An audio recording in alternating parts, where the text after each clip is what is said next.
Keajaiban sholat tasbih untuk kesembuhan bapak dan istri.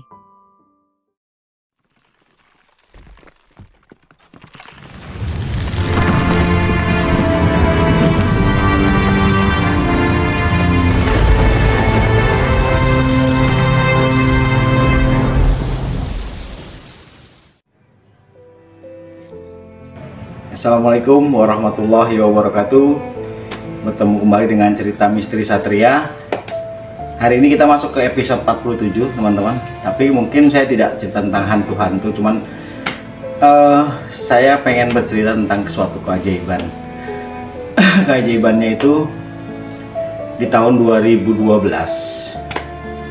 Ayah saya itu kami sudah pasrah lah, karena ayah saya itu tiba-tiba drop karena penyakit gula. Dia drop karena beliau masih kerja juga, dan kita langsung bawalah ke rumah sakit yang bagus ya, rumah sakit Pertamina. Dan kebetulan karena adiknya almarhum bapak itu adalah salah satu pejabat lah di RSPP itu. Bapak saya itu masuk ICU karena ya nggak sadarkan diri dan badannya itu lemas dan dingin sekali. Berbagai alat dipasang lah pada saat itu dimasuki ICU itu. Saya kan di ICU itu baru cuman bisa dijaga itu ya pada jam-jam tertentu ya, jadi kita jaganya di luar. Di ICU dengan berbagai alat lah, ada alat jantung dan semuanya, rekam itu semuanya. Nah, kurang lebih itu tidak sadar sama sekali itu di sampai 3 hari di ICU. Kemudian karena bule saya adalah salah satu pejabat di sana, akhirnya karena kita juga kan maaf soal biayanya terlalu besar kalau di ICU itu berapa sehari di RSPP. Nah, hari keempat itu ceritanya alatnya, ada beberapa alat yang masih di ICU itu masih dibawa karena kita keberatan untuk biaya. Akhirnya dipindahkanlah ke ruangan. Nah, di ruangannya kebetulan cuma ada 2 orang, satu kamar tuh cuma 2 orang di RSPP itu. Nah, itu saya yang jaga pada saat itu, dan saya masih belum sadar ya, dibawa ke di ruangan itu belum sadar. Kita semua udah pasrah pada saat itu, adalah ya mungkin itulah umur bapak ya, umur almarhum bapak itu umurnya di situ di tahun 2012 itu. Saya bergantian, karena yang bisa jaga itu saya dan sepupu saya namanya Jatmiko, itu berdua bergantian lah. Kalau nggak hari ini Jatmiko, besoknya saya, kemudian besoknya lagi ya, ganti-gantian. Nah, itu sudah dari ICU itu 3 hari, kemudian di ruang perawatan itu udah sekitar 4 hari ya. Jadi terus di hari keempat tuh saya malam tuh sambil sedih, nangis gitu kan ya, ya Allah, saya cuma bergumam gitu kan, berilah petunjuk supaya ayah saya ini bisa sembuh, apa yang harus saya lakukan. Tiba-tiba saya tuh tidak sengaja lah baca-baca internet gitu kan ya. Kemudian di situ ada tertulis sholat tasbih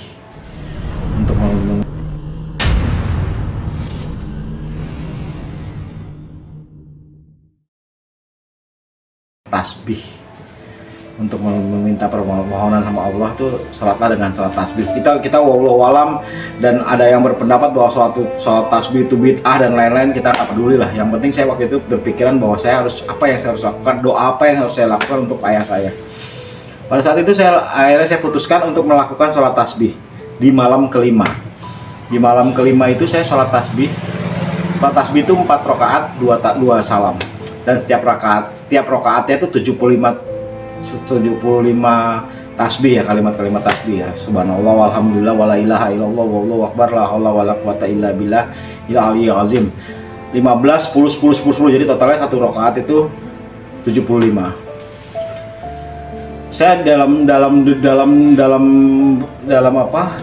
waktu mengawali salat itu dengan berpikiran begini. Saya cuma berniat kayak gini, ya Allah, saya niatkan salat tasbih ini untuk kesembuhan bapak saya. Berilah kesempatan ia untuk memperbaiki diri, apapun yang ini, untuk pembekalan dia di akhirat nanti. Karena saya juga tahu lah, karena kehidupan kita sebagai jurnalis itu banyaklah godaan-godaan di luar dan lain-lain yang sifatnya sangat membuat banyak dosa.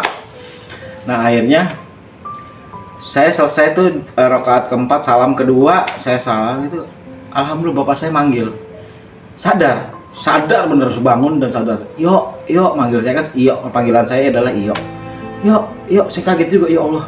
Selesai sholat tuh saya nangis, saya di sholat tuh juga nangis, dan pada saat bapak saya almarhum manggil juga tuh nangis saya. Ya Allah, terima kasih ya Allah, saya sampai sujud syukur loh, merinding kalau dengar. Kalau punya cerita yang benar-benar menyentuh hati itu kadang-kadang suka merinding juga kan ngeliatin. Itu ya Allah, bapak saya itu saya peluk bapak saya dengan nangis, saya pikir ya Allah, saya pencet sama suster kan, saya langsung pencet suster, sadar karena bapak saya sadar, akhirnya dilepaskan beberapa alat dilepas, kemudian juga tapi katanya jangan banyak ngomong dulu karena memang masih dalam kondisi seperti itu. Saya takutnya juga, tiba-tiba ngelepas ini pamit gitu kan, saya takutnya begitu. Ternyata kan memang alhamdulillah di hari ke-6 itu, jadi 9 hari lah, hari ke-9 tuh bapak saya sadar, dan sesadar-sadarnya udah mulai bangun dan bisa berkomunikasi walaupun pelan. Saya bilang keajaiban sholat tasbih yang saya rasakan itu. Jadi saya nggak berbicara harus orang sholat tasbih, tidak, cuman ini pengalaman saya berbagi. Dan itu ada 2 pengalaman lagi, ada 1 pengalaman lagi sama persis seperti kemarin, belum lama istri saya dirawat di rumah sakit haji. Sholat tasbih saya lakukan juga untuk kesembuhan istri saya, karena saya yakin lukanya tidak sembuh-sembuh. Akhirnya saya putuskan, saya ingat lagi dari peristiwa tahun 2012, saya pengen mendapatkan keajaiban dari Allah. Saya coba lagi sholat tasbih untuk yang kedua kalinya dari 2012 ke 2024. Saya lakukan lagi dan alhamdulillah istri saya sehat. Pada saat itu sehat ya, maksudnya langsung bisa pulang ke rumah. Itulah teman-teman, saya membagikan aja. Apapun anggapan orang di luar sana, apapun anggapan pemirsa tentang diri saya dan lain-lain ya, saya tetap melakukan apapun yang terbaik buat keluarga saya dan apapun yang bisa mendapatkan bantuan dari Allah. Dan saya lakukan sholat tasbih, alhamdulillah 2 kali saya merasakan keajaiban dari Allah. Allah sungguh sayang pada kita selama kita berdoa, selama kita berusaha. Demikian teman-teman, cerita misteri episode ke-47. Mohon maaf tidak menceritakan hal-hal yang misteri, cuman saya merasakan suatu misteri juga, dalam artian misteri dalam hidup saya, bahwa Allah tuh benar-benar sayang sama kita. Misteri bahwa Allah itu benar-benar akan mengabulkan doa kita dengan keseriusan kita, kesungguhan kita, dan keyakinan kita pada Allah.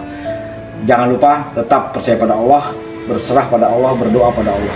Terima kasih, sampai ketemu lagi di episode mendatang. Jangan lupa like, comment, subscribe, and share. Sampai jumpa di lain waktu.